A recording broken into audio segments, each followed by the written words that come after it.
We have had no involvement at all. ক্ষমতাচ্যুত হয়েছেন শেখ হাসিনা, তবে তার এই ক্ষমতাচ্যুত হওয়ার পেছনে মার্কিন যুক্তরাষ্ট্রে কোনো হাত নেই কোনো ভূমিকা। এভাবেই নিজেদের অবস্থান পরিষ্কার করল বাইডেন প্রশাসন।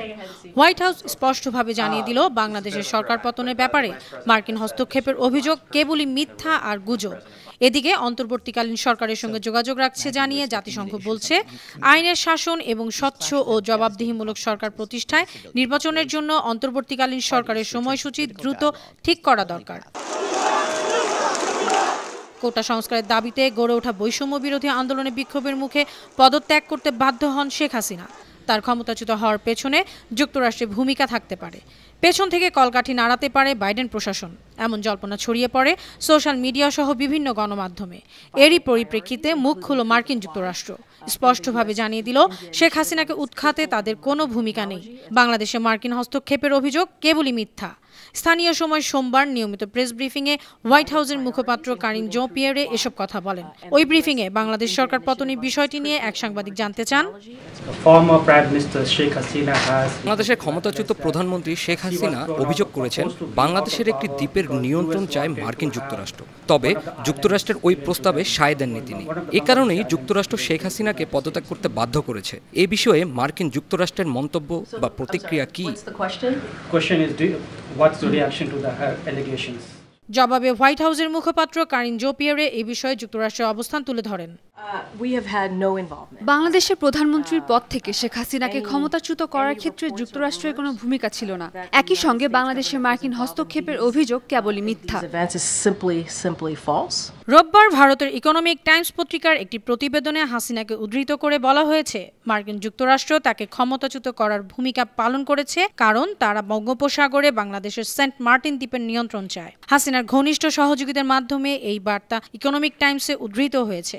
এসব বক্তব্যকে মিথ্যা দাবি করেন কারিন জোঁ-পিয়েরে। আমরা বিশ্বাস করি বাংলাদেশের জনগণ ভবিষ্যৎ সরকার নির্ধারণ করেছে এবং আমরা তাদের পাশে আছি। যুক্তরাষ্ট্র সরকার এই ঘটনার সঙ্গে জড়িত ছিল বলে যদি কোনো প্রতিবেদনে বলা হয় বা গুজব ছড়ানো হয়, তবে তা নিছক মিথ্যা। আমরা বিশ্বাস করি বাংলাদেশি জনগণেরই বাংলাদেশ সরকারের ভবিষ্যৎ নির্ধারণ করা উচিত এবং আমাদের অবস্থান ঠিক এটাই। তবে শেখ হাসিনার ছেলে সজীব ওয়াজেদ জয়ও গত রোববার তার এক্স অ্যাকাউন্টের পোস্টে বলেছেন, তার মা ক্ষমতা ছাড়ার আগে বা পরে কোনো বিবৃতি দেননি। এদিকে সোমবার নিউ ইয়র্কে জাতিসংঘের মহাসচিবের কার্যালয়ে নিয়মিত ব্রিফিংয়ে ডক্টর মোহাম্মদ ইউনূসের নেতৃত্বাধীন অন্তর্বর্তী সরকারের বিষয়টি উঠে আসে। এ সময় জাতিসংঘ দফতরের উপমুখপাত্র ফারহান হকের কাছে লাবলু হাসান নামে যুক্তরাষ্ট্র প্রবাসী বাংলাদেশি এক সাংবাদিক জানতে চান, বাংলাদেশ ইস্যুতে আমার 3টি প্রশ্ন আছে। প্রাতিষ্ঠানিক সংস্কারের প্রেক্ষাপটে বাংলাদেশে গঠিত অন্তর্বর্তী সরকার কতদিন ন্যায় বিচার প্রদান, কার্যকর অর্থনীতি ও গণতন্ত্র প্রতিষ্ঠা এবং আইনের শাসন, স্বচ্ছ ও জবাবদিহিমূলক সরকার প্রতিষ্ঠার জন্য বহাল থাকবে? এ বিষয়ে জাতিসংঘের কি কোনো ধারণা আছে?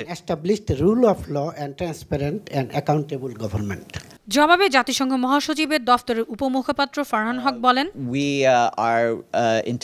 আমরা বর্তমান অন্তর্বর্তীকালীন সরকারের সঙ্গে অব্যাহত যোগাযোগ রাখছি। আমরা আশা করি নতুন সরকার গঠনের জন্য একটি উন্মুক্ত অন্তর্ভুক্তমূলক প্রক্রিয়া অব্যাহত থাকবে এবং গণতান্ত্রিক শাসন পুনরায় প্রতিষ্ঠার জন্য অন্তর্বর্তীকালীন সরকারের একটি দ্রুত সময়সূচি থাকবে। এ সময় আরেকটি প্রশ্ন করেন বাংলাদেশি ওই সাংবাদিক। তার প্রশ্নটি ছিল, আমার আরেকটি প্রশ্ন আছে। ছাত্র আন্দোলনে 3 সাংবাদিক নিহত ও বহু আহত হয়েছেন। বাংলাদেশের সাবেক প্রধানমন্ত্রী শেখ হাসিনা গত 5 আগস্ট বাংলাদেশ ছেড়ে যাওয়ার পরও গণমাধ্যম ও অনেক সাংবাদিকের উপর হামলা হয়েছে।